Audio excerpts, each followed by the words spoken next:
नमस्कार दोस्तों, कविता Yadav YouTube channel पर आप सभी का स्वागत है। एनटीए नेट हिंदी और ईएमआरएस टीजीटी पीजीटी की परीक्षा अभी दिसंबर माह में होने जा रही है, तो इसी को ध्यान में रखते हुए हमने 1000 प्रश्नों की महत्वपूर्ण प्रश्नों की सीरीज चलाई हुई है, जिसमें हम हिंदी साहित्य से संबंधित प्रश्नों को करते हुए अपनी तैयारी को आगे बढ़ा रहे हैं। DSSB, BPSC, UP TGT PGT सभी के लिए जो हिंदी साहित्य की जो हमारी सीरीज़ है सभी के लिए इम्पोर्टेंट है। तो जो भी बच्चे हिंदी विषय से तैयारी कर रहे हैं तो इस सीरीज़ से जुड़ करके परीक्षा में अधिक से अधिक लाभ प्राप्त कर सकते हो। देख लेते हैं सबसे प्रश्न संख्या नंबर 51। हिंदी जाति की अवधारणा के पुरस्कर्ता कौन रहे हैं? तो हिंदी जाति की अवधारणा के पुरस्कर्ता डॉक्टर रामविलास शर्मा जी रहे हैं। देख लेते हैं उसकी थोड़ी सी व्याख्या। हिंदी जाति की अवधारणा के पुरस्कर्ता डॉक्टर रामविलास शर्मा जी रहे हैं। हिंदी जाति साहित्य जो लिखा है उन्होंने 1986 ईस्वी में। उनकी चर्चित एवं लोकप्रिय आलोचनात्मक कीर्ति है। भाई ये ध्यान रखना है, कई बार परीक्षा में पूछ लिया जाता है ये किस प्रकार की कीर्ति है, तो आलोचनात्मक कीर्ति रही है इनकी। बढ़ते हैं आगे, देख लेते हैं हिंदी साहित्य का इतिहास सर्वप्रथम किस भाषा में लिखा गया। ये पूछा गया है किस भाषा में लिखा गया हिंदी साहित्य का इतिहास, जो कि इत्सद्वारदाला लिटरेचर एंड हिंदुस्तानी जो हमने गारसादा तासी का हिंदी साहित्य का इतिहास सबसे पहले पढ़ा था, वो उसको फ्रेंच भाषा में लिखा गया। तो हमने ये बिल्कुल डिटेल से पढ़ा हुआ है। फ्रेंच भाषा में लिखा जाने वाला हिंदी साहित्य का प्रथम साहित्य इतिहास ग्रंथ रहा कौन सा, देख लेते हैं थोड़ी व्याख्या। हिंदी साहित्य के इतिहास लेखन का प्रथम प्रयास गारसादा तासी ने किया। इन्होंने फ्रेंच भाषा में इस्तवार द लिटरेचर एंड हिंदुस्तान नामक ग्रंथ की रचना की। इसमें हिंदी और उर्दू के कवियों का विवरण अंग्रेजी वर्णानुक्रम पद्धति के आधार पर यह ग्रंथ लिखा गई इसके अनुसार किया गया। यह ग्रंथ ग्रेट ब्रिटेन और आयरलैंड के प्राच्य साहित्य अनुवाद समिति की ओर से पेरिस में मुद्रित किया गया। इसके बाद बात कर लेते हैं इसके प्रकाशन की। तो 1839 ईस्वी में इसका प्रथम भाग प्रकाशित हुआ और 1847 ईस्वी में इसका दूसरा भाग प्रकाशित हुआ। कई बार ये भी पूछ लेते हैं कि जो हिंदी साहित्य का इतिहास इस्तवार द लिटरेचर एंड हिंदुस्तान फ्रेंच भाषा में लिखा गया गारसादा तासी द्वारा कितने भागों में प्रकाशित किया गया, कब किया गया, तो 1839 ईस्वी में इसका प्रथम भाग प्रकाशित किया और दूसरा भाग 1847 ईस्वी में किया। इससे संबंधित हमने सभी तथ्यों को देख लिया। बढ़ते हैं आगे, प्रश्न संख्या 53 यानी 53। दृष्टकूट पदों की रचना किस कवि ने की? तो दृष्टकूट पदों की रचना जो है सूरदास जी ने की।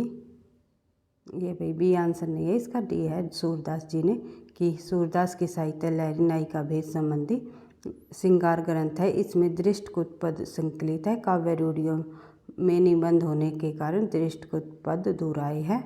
बढ़ते हैं आगे, कामरेड का कोट किसकी रचना है? कामरेड का कोट जो है संजय की रचना है। कामरेड का कोट 1993 ईस्वी में संजय की एक कहानी संग्रह है। ये याद रखना है कि ये किस प्रकार की रचना है। ये एक कहानी संग्रह है संजय की। इनकी 5 में से 2 कहानियाँ बदिया बैल और भगदत्त का हाथी में लेखक ने बिहार की गहरी जड़ें जमाए सामंतवाद की सघन पड़ताल की है और अपनी विवादग्रस्त कहानी कामरेड का कोट में अन्याय और शोषण पर ये ध्यान रखना भाई आधारित सामंतवाद के विरुद्ध लड़ाई की रणनीति निर्धारित की है। यह स्थानीय समस्याओं की पृष्ठभूमि में निष्ठा और समर्पण के साथ व्यावहारिक रणनीति स्वीकार किए जाने और विकास पर बल दिए जाने वाली कहानी है। बढ़ते हैं आगे, उक्ति व्यक्ति प्रकरण के लेखक कौन है? उक्ति व्यक्ति प्रकरण के लेखक हमने पहले भी पढ़ चुके हैं हम, दामोदर शर्मा जी है। तो दामोदर शर्मा जो है उक्ति व्यक्ति प्रकरण के लेखक है। यह एक व्याकरण ग्रंथ है। इसमें मध्य देशीय अवहट का प्रयोग किया गया है। अगर ये इसकी भाषा पूछ ली जाए तो उक्ति व्यक्ति प्रकरण की तो मध्य देशीय अवहट का इसमें प्रयोग किया गया है, ध्यान रखना है आपको। बढ़ते हैं आगे, पंडित सत बखानाई देही बुद्धि बसंत न जानई। तो ये जो पंक्ति कही है ये किस रचनाकार की दी गई है? तो हिंदी की जो सर्वप्रथम कवि रहे हैं सरहप्पा जी, इनकी ये पंक्ति है। तो देख लेते हैं हिंदी के प्रथम कवि की सभी रचनाएं मुक्तक में लिखी गई है। पंडित राहुल सांसकर्ताय ने हिंदी काव्यधारा में इनकी कुछ रचनाओं का संग्रह किया है। ये पूछ लिया जाए तो किसने हिंदी काव्यधारा, राहुल सांसकर्ताय ने किन की रचनाओं को हिंदी काव्यधारा में संग्रह किया है, तो सरहप्पा जी की रचनाओं को राहुल सांसकर्तायन ने हिंदी काव्यधारा जो रचना है वो राहुल सांसकर्तायन जी की है। तो उन्होंने अपनी हिंदी काव्यधारा के अंतर्गत सरहप्पा की रचनाओं को संग्रहित किया है। तो सरहप्पा के अनुसार पंडित सत बखाणई देही बुद्धि वसंत न जानई, अर्थात पंडित सकल शास्त्रों को बखानता है पर देह में ही बुद्धि बसते है यह नहीं जानता।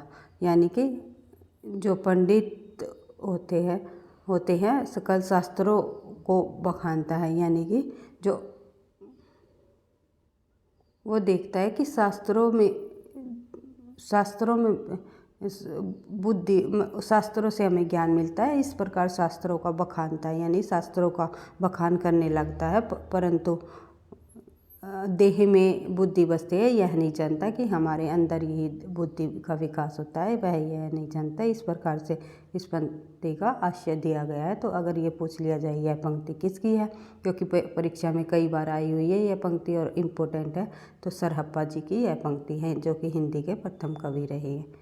बढ़ते हैं आगे। 57 आध्यात्मिक रंग के चश्मे आजकल बहुत सस्ते हो गए हैं। आचार्य रामचंद्र शुक्ल का यह कथन निम्नलिखित में से किस कवि के संबंध में है। एक तथ्य तो हमें यहीं से मिल जाता है, एक प्रश्न तो यहीं से बन जाता है कि आध्यात्मिक रंग के चश्मे आजकल बहुत सस्ते हो गए हैं। यह कथन किसका है, तो याद रखना है आचार्य रामचंद्र शुक्ल का यह कथन किसके बारे में है, विद्यापति के बारे में।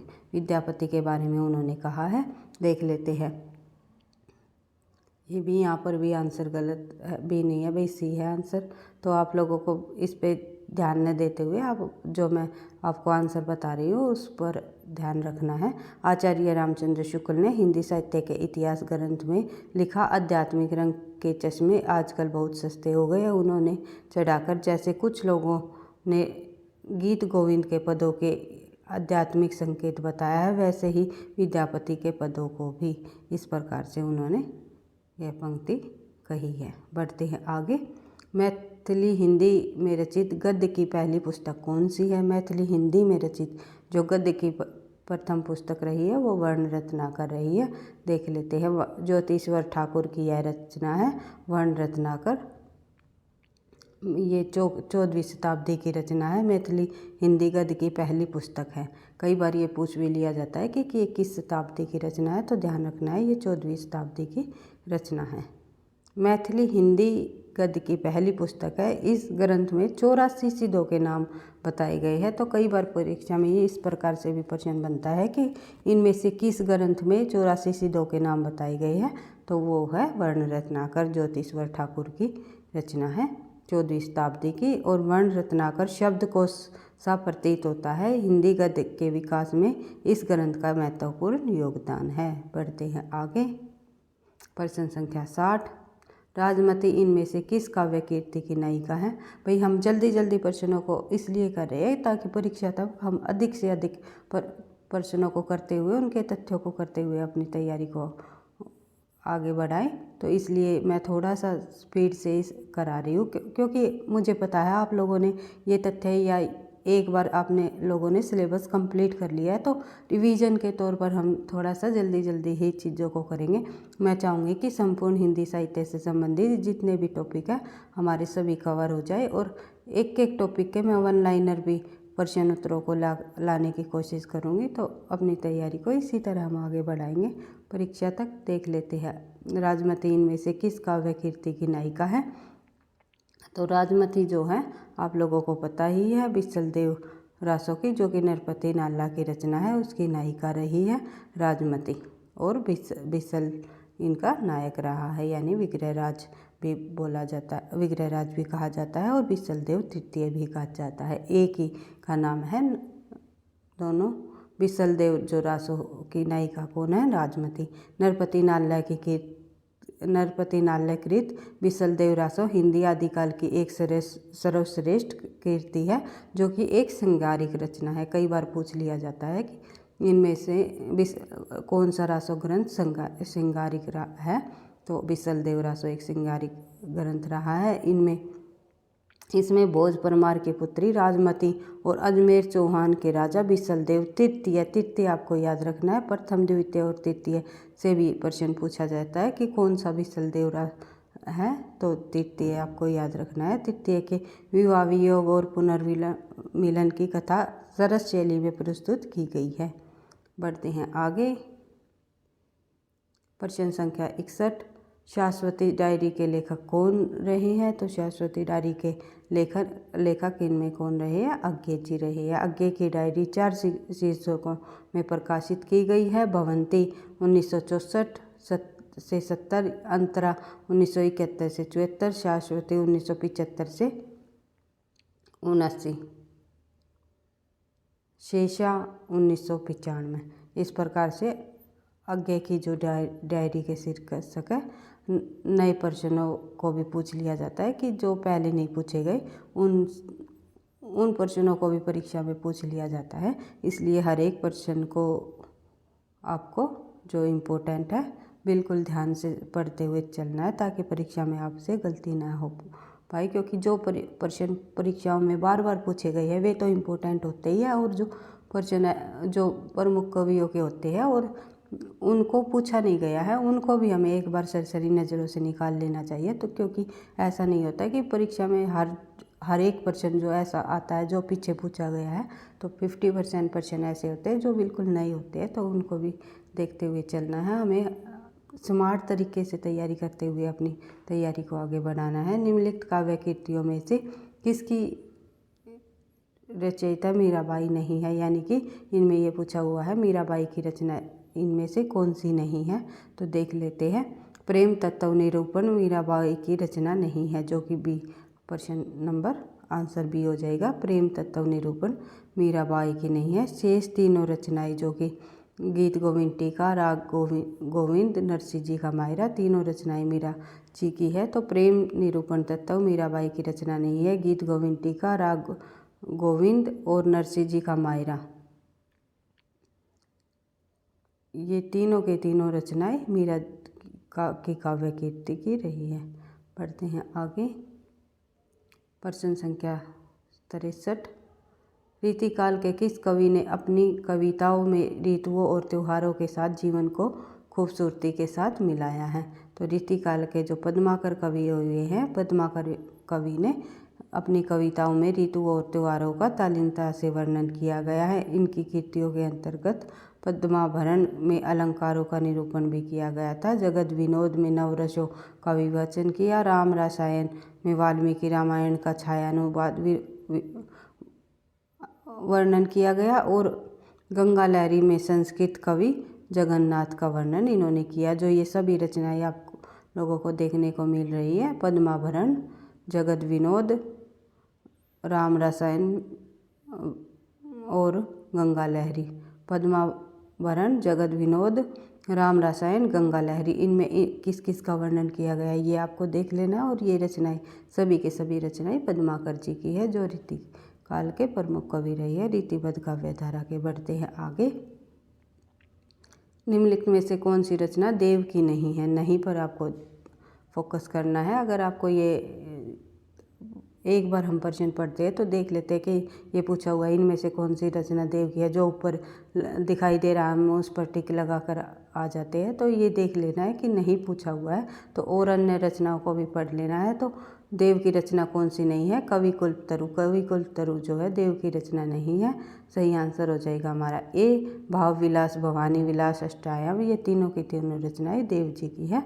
तो कवि कल्पतरु किसकी रचना है, चिंतामणि की रचना है। आचार्य रामचंद्र शुक्ल ने इन्हें रीति काव्य का प्रवर्तक माना है चिंतामणि को, और कवि कल्पतरु सर्वांग निरूपण रीति ग्रंथ माना गया है। सर्वांग निरूपण यानी कि काव्य शास्त्र के अंतर्गत जो हम पढ़ते हैं सभी के सभी अंग, जैसे कि रस, अलंकार, सभी काव्य शास्त्र के अंतर्गत सभी का वर्णन सभी का वर्णन इस काव्य में किया गया है। तो उन्हीं को मिला करके रचना की गई है, तो उसे हम कहते हैं सर्वांग निरूपण, यानी कि सभी अंगों का प्रयोग इस रचना में हुआ है। तो कोई कोई रचनाएं होती है केवल रस निरूपण, जिसमें केवल रस रस का प्रयोग किया गया है। कोई और किसी रचना में काव्य शास्त्र के अंतर्गत ये सभी अंग जो दिए गए हैं सभी अंग आ जाते हैं, जैसे ध्वनि, रस, अलंकार सभी का प्रयोग उस रचना में किया गया, उसे कहते हैं सर्वांग निरूपण। कवि कल्पतरु जो रचना है चिंतामणि जी की है, सर्वांग निरूपण रचना है। कई बार ये भी पूछ लिया जाता है ये किस प्रकार की रचना है, तो ध्यान रखना आपको। या फिर ये इस प्रकार से पूछ लिया जाता है चिंतामणि से संबंधित या उनकी रचनाओं से संबंधित विशेषताएं दे दी जाती है, ये पूछ लेते हैं। कवि कल्पतरु सर्वांग निरूपण रचना नहीं है, तो वही आंसर हमारा सही हो जाएगा अगर असत्य पूछा हुआ है तो। इस प्रकार से प्रश्न पूछे जाते हैं। तो भाव विलास, भवानी विलास, अष्टयाम, देवकी और अन्य काव्य कीर्तियाँ हैं। बढ़ते हैं आगे। और कवि कल्पतरु जो है चिंतामणि जी की है। भाषा और समाज के लेखक कौन रहे हैं, ये हम पहले पढ़ चुके हैं। भाषा और समाज के लेखक 1961 ईस्वी में डॉक्टर रामविलास शर्मा जी रहे हैं। डॉक्टर रामविलास शर्मा प्रख्यात मार्क्सवादी समीक्षक, विचारक, भाषाविद और कवि के रूप में प्रसिद्ध हुए हैं। उक्ति व्यक्ति प्रकरण के लेखक कौन रहे हैं, ये अभी हमने इसी सीरीज़ में हमने पढ़ लिया था, दोबारा से प्रश्न आ गया भाई। उक्ति व्यक्ति प्रकरण के लेखक कौन रहे हैं, दामोदर शर्मा जी। पढ़ते हैं आगे।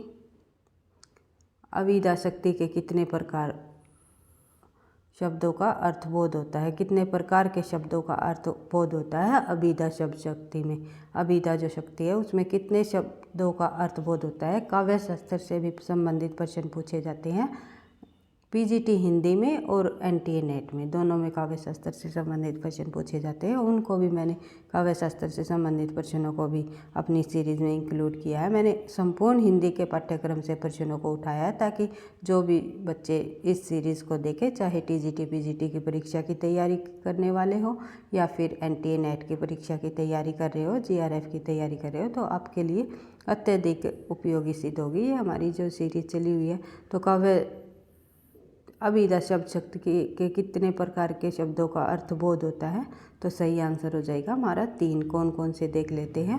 रूढ़, यौगिक और योग रूढ़, 3 शब्दों का अर्थबोध होता है अभिधा शब्द शक्ति में।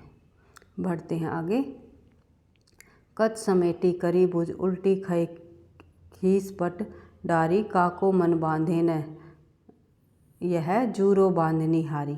जो यह पंक्ति है ये मैं आपको बता देती हूँ, बिहारी जी का दोहा है। ये बिहारी रीतिकाल के रीति सिद्ध कवि रहे हैं, बिहारी प्रमुख कवि, प्रसिद्ध कवि रहे हैं, तो उनका ये दोहा है। तो इसमें ये पूछा गया है कि इस दोहे में किस शब्द शक्ति का प्रयोग किया गया है।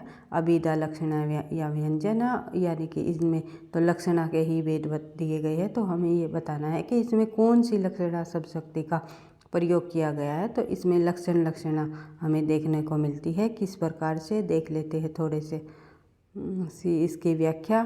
तो इसमें बिहारी के इस दोहे में, बिहारी का ये दोहा है, बिहारी के इस दोहे में जूड़ा बांधती हुई नायिका का चित्रण है, यानी कि जूरो बांधनी हारी, जूड़ा बांधती हुई नायिका का चित्रण है। क्योंकि इन मन की कोई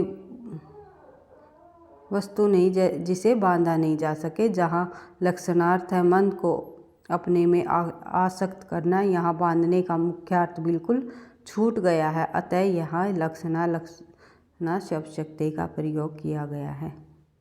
बढ़ते हैं आगे। प्रश्न संख्या 69। रीति संप्रदाय की प्रतिष्ठा किस आधार पर हुई। रीति संप्रदाय की जो प्रतिष्ठा है वो किस आधार पर की गई, तो सही आंसर हो जाएगा हमारा गुण के आधार पर रीति संप्रदाय की प्रतिष्ठा की गई। तो रीति संप्रदाय की प्रतिष्ठा गुण के आधार पर की, इसमें कोई भी हमें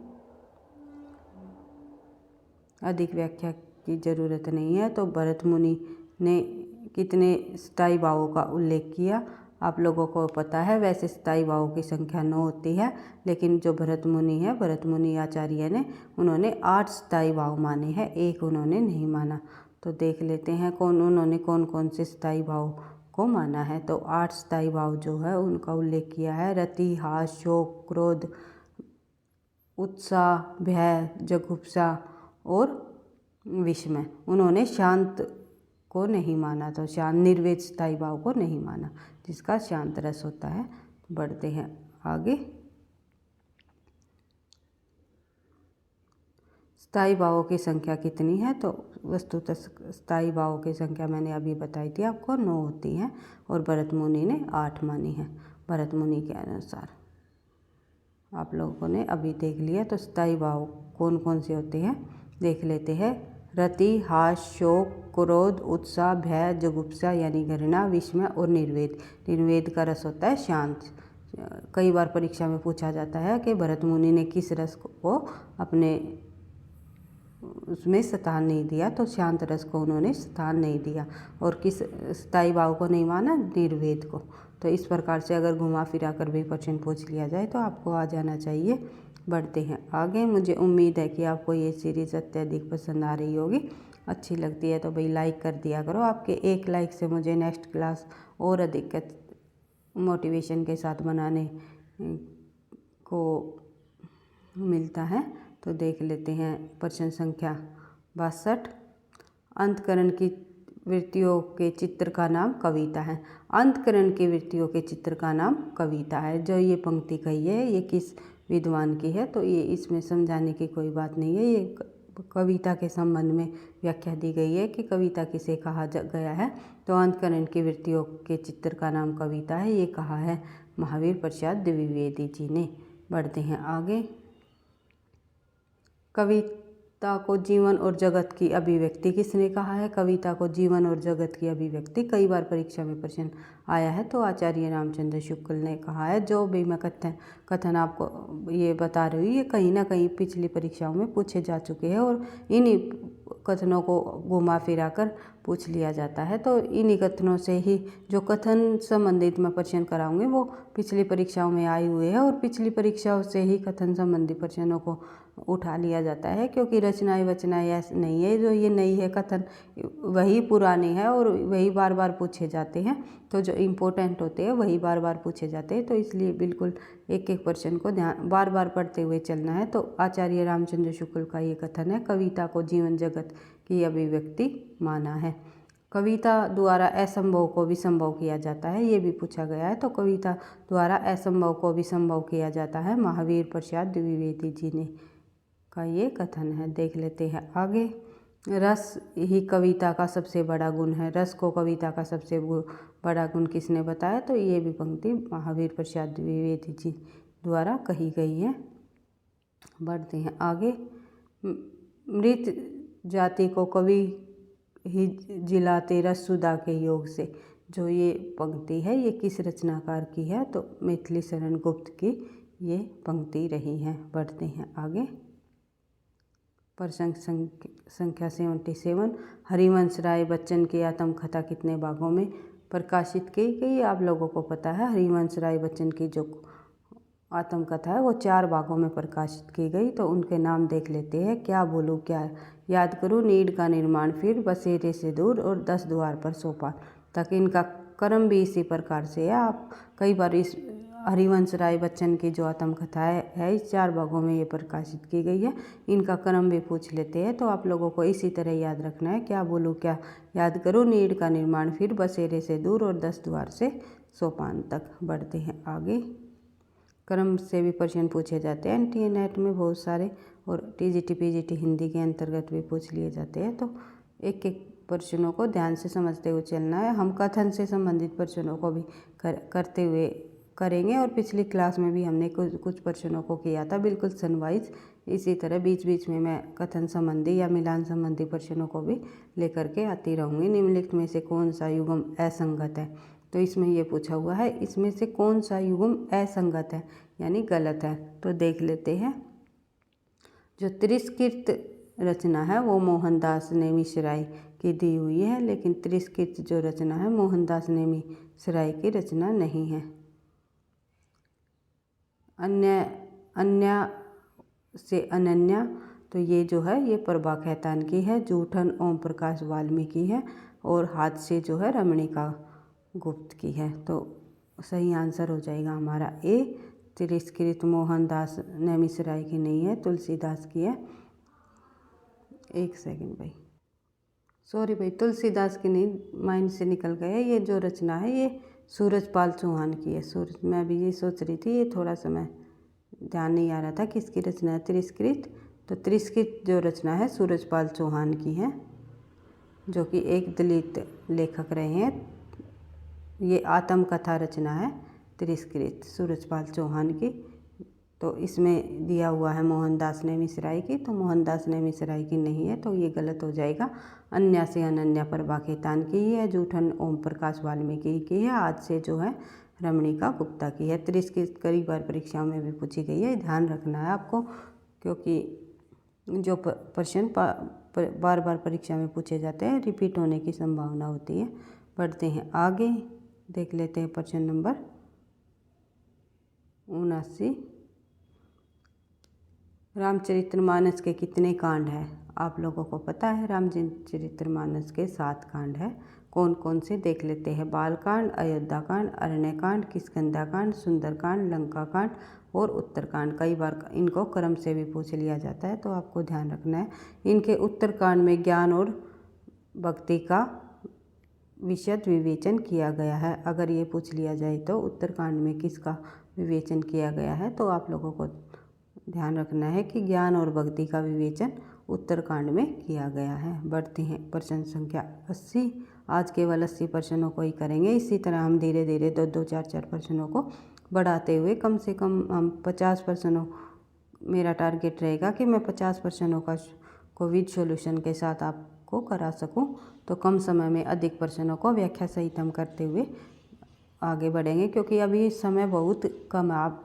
आप लोगों के पास परीक्षा भी नज़दीकी आने वाली है, पढ़ने का समय आ गया। जितना ज़्यादा हो सको प्रश्न उत्तरों को व्याख्या सहित करने की कोशिश करो। प्रश्न उत्तरों को जब तक आप व्याख्या सहित और उस प्रश्न से संबंधित अन्य तथ्यों को नहीं देखोगे तो आपकी तैयारी उतनी अच्छी नहीं हो पाएगी। तो देख लेंगे कि हम प्रश्न संख्या 80, रामचरितमानस के कांडों का सही अनुक्रम क्या है। तो रामचरितमानस के सही अनुक्रम ने अभी पढ़ा था ऊपर ही। सबसे पहले आएगा बालकांड, फिर बालकांड, अयोध्याकांड, अरण्यकांड, किष्किंधाकांड, सुंदरकांड, लंकाकांड और उत्तरकांड। ये हमने सभी के सभी का क्रम देख लिया। तो यहाँ शुरुआत की गई है इसमें अयोध्याकांड, फिर अरण्यकांड, फिर किष्किंधाकांड, फिर सुंदरकांड।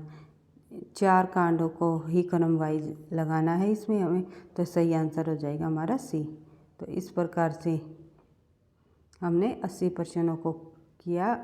इसी तरह अपनी इसी सीरीज़ को आगे बढ़ाते हुए 81 प्रश्न से फिर हम शुरुआत करेंगे। 81 से देखते हैं कितने प्रश्न हम कर पाएंगे। व्याख्या सहित में कितने प्रश्न और आपके सामने प्रस्तुत ला पाऊँगी तो मुझे भी नहीं पता, क्योंकि मैं जब प्रश्नों को सिलेक्ट करती हूँ काफ़ी समय लग जाता है। एक एक प्रश्नों को छांटते हुए और उसकी व्याख्या को समझते हुए मैं आपके सामने प्रस्तुत करती हूँ। तो थोड़ा सा समय की कमी होने के कारण मैं थोड़े से कम प्रश्नों को ला पाती हूँ, लेकिन अभी थोड़ा सा अधिक से अधिक प्रश्नों को लाने की कोशिश करूँगी। बट वीडियो अच्छी लगी लाइक करना, दोस्तों के साथ शेयर करना, चैनल पर पहली बार हो तो सब्सक्राइब कर लेना। पढ़ते रहना, आगे बढ़ते रहना। थैंक यू, धन्यवाद।